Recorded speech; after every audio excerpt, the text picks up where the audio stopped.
with the Canadian Space Agency, but I can't, for their protection at this point, I can't give you the name, but let me just say that we ran it by our own country's space agency due to the connections we had. And what was their comment? That it was the most popular underground tape among the astronauts. You know, that it was the one they all wanted to have a copy and show their friends at night. Like, that was the reaction. This is a great tape. We love looking at it. Everyone just thinks it's the greatest. No, the Canadian Space Agency has been very cooperative. That's what I'd like to say. The Canadian Space Agency has been cooperative. I communicated with Washington headquarters and received an answer. And we've been receiving answers from JPL in California. Everyone's talking to us. No one's threatening us. And all the video has been totally available the whole time. So I don't hold that NASA is going out of their way. I think they make it difficult, like anybody. When I used to hide Easter eggs for my niece and nephew, you don't make it too easy. My dog doesn't make it easy to find the bones he buried. And it's not easy to do. This is very hard. I want to emphasize that even for me, this has been a very hard but fun thing to do.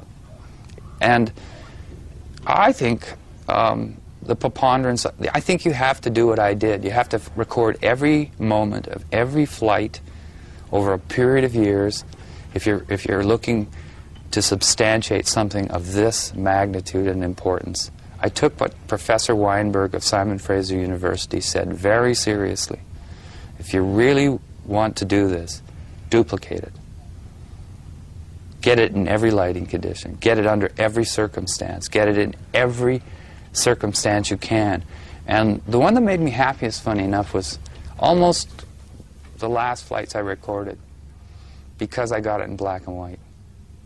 There was a CCD camera put on one of the flights, and I thought that's the charge coupling device, which is an electronic way, rather than the old tubes, these big tubes that are slower on their scans. So as soon as the faster scanning and tube CCD was on the black and white, I challenged myself again. You should be able to find them, and I did. So I've got them in black and white, but I've got them under, and I know which camera. I now know where to look for them. I know what events. When in STS-80, when the door wouldn't open, you know, they had the spacewalk scheduled, and the door wouldn't open. I remember watching that and seeing all of this third phenomena, the second space phenomena, but the third phenomena, all around the door. And they were moving the door and trying to get it open. And I'd never seen this phenomena do that before. And then a flight or two later, the astronauts were commenting right on the feed that there was something had come through the door. They were seeing these flashing colored lights. What's that flash? That light flashing off of HST there. I thought it was me. What? I just thought of it in my imagination.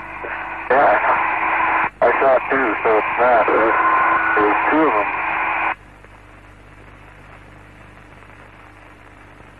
There's another one. What are they?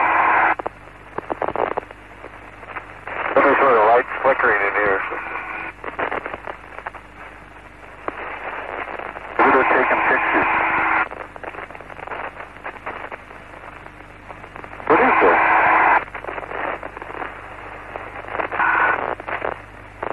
Is this thing passing in front of us? What are the lights? Which one? Oh, no, I was guessing that one for a second, but I had that one the whole time. Yeah, I was looking at that one too. The spherical phenomena we've documented and is very solid.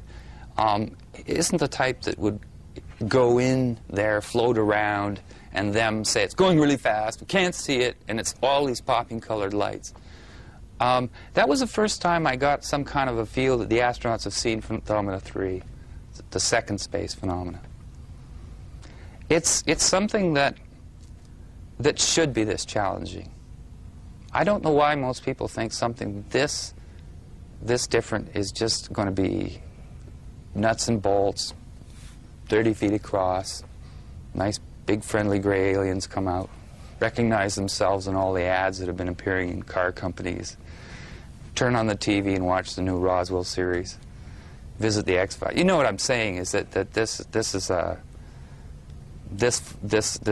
phenomena is not what I expected to find, this third phenomena.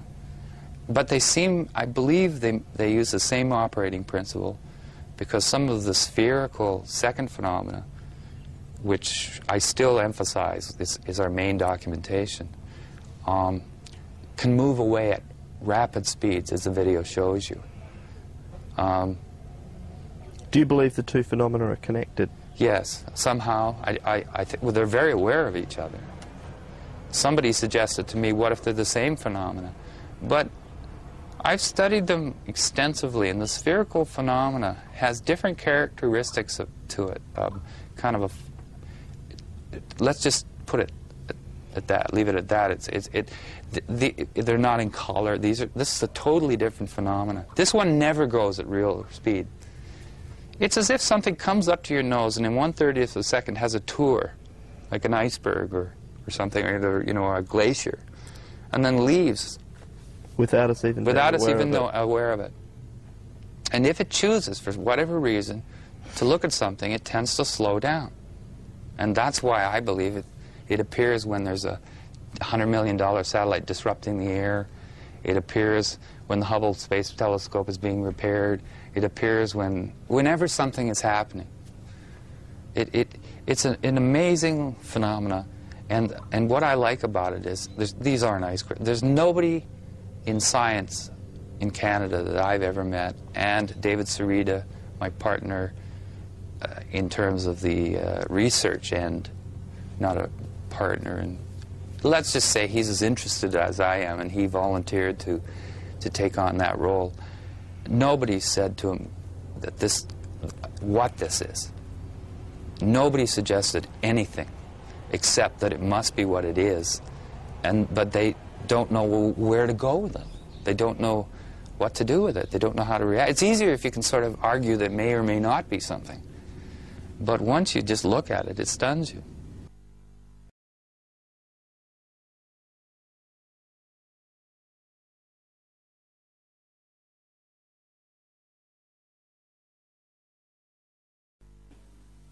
In December 1997, in the Brazilian capital of Brasilia, representatives from over 50 nations took part in a major international UFO congress.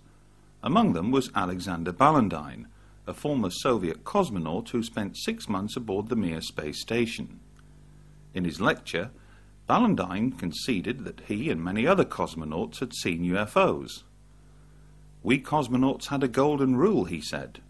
"If you see something strange, keep watching it, because you may never see something like it again."